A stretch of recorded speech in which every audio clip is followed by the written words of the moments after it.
It's getting harder to ignore now. Something's seriously off with Lance Stroll. While his teammate Fernando Alonso keeps banking points and holding Aston Martin's season together, Stroll appears completely detached from the action. Yes, the stats show he's added 14 of the team's 22 points so far, but the direction things are heading tells a different story, and it's not a good one. Even Stroll himself has admitted he's in a slump. But here's the uncomfortable thought no one wants to say out loud. Could we be nearing the point where Lawrence Stroll, team owner and father, has to make the toughest decision of all, dropping his own son from the seat? It sounds outrageous, but with 2026 on the horizon and Aston Martin aiming high, it's a question that's gaining weight. Let's be straight here, this isn't just a rough patch. Lance's recent showings have been all over the place. Since his wrist injury, fans have been waiting for a comeback, but it hasn't happened. His pace hasn't returned. The spark just isn't there. The longer the team waits, the more damage this inconsistency could do. Aston Martin's future project depends on serious performance, not sentiment.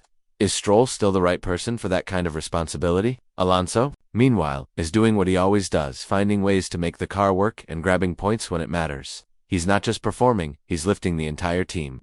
In comparison, Stroll seems lost. His own words after another frustrating weekend reveal more than just technical concerns. The car just works better for him, not me, he said.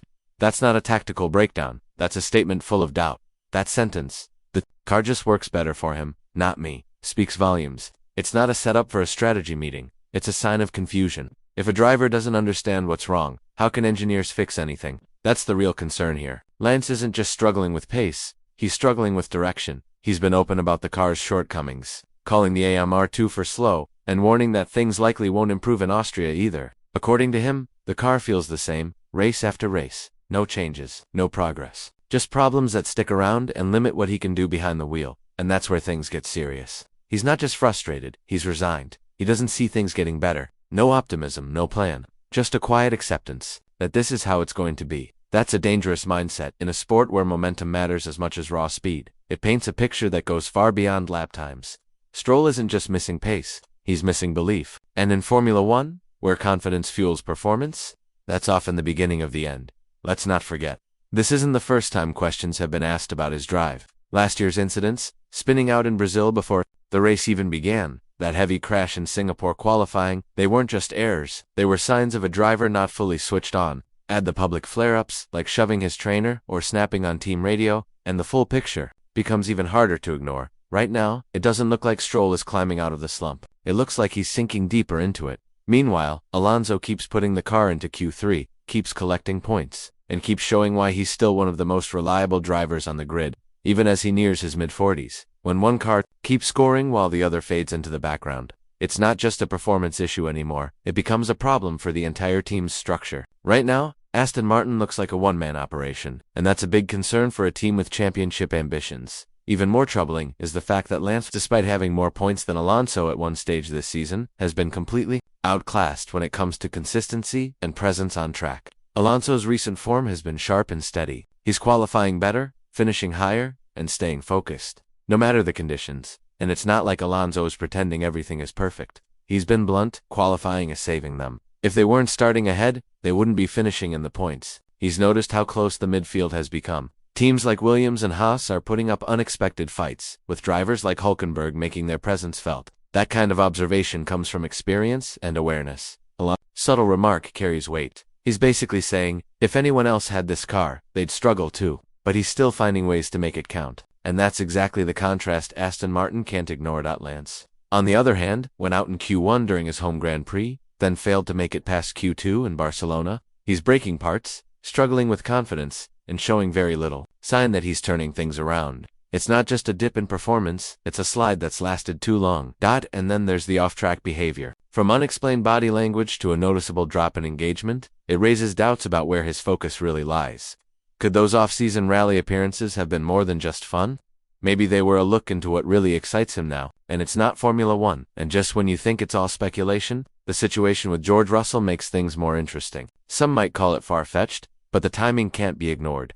Russell hasn't extended his deal with Mercedes yet, and his recent comments haven't exactly shut down the idea of a move elsewhere. He mentioned being loyal to Mercedes, but left the door wide open by saying there were no hard feelings about the swirling rumors, especially those linking Max Verstappen with the Silver Arrows. That kind of statement isn't made unless there's some uncertainty behind closed doors. And if Verstappen does make a shock switch to Mercedes, Suddenly Russell finds himself looking for a seat. That's where Aston Martin comes into play. They've already made aggressive moves in the driver market. Everyone knows they were eyeing Verstappen, so if Max slips through their fingers, George Russell becomes the next big option. He's talented, marketable, and still has his best years ahead of him. For a team trying to make a serious step up, he checks every box. But here's the complication. Lawrence Stroll didn't build Aston Martin to see his son pushed aside. His vision likely includes Lance staying on board for years to come, possibly replacing Alonso when the veteran eventually steps down. The idea of pairing Lance with a new star driver, while keeping the family legacy alive, has always seemed like part of the plan. The problem? Reality doesn't always follow dreams. Top drivers won't wait around for a team to sort out personal matters. If Russell becomes available, he won't stand by while Aston Martin hesitates over family ties. He'll go where ambition is backed by action. And unless Lawrence Stroll is willing to face a tough decision, Aston Martin could miss the kind of opportunity that changes everything. At this point, the situation around Lance Stroll feels like more than just a rough patch.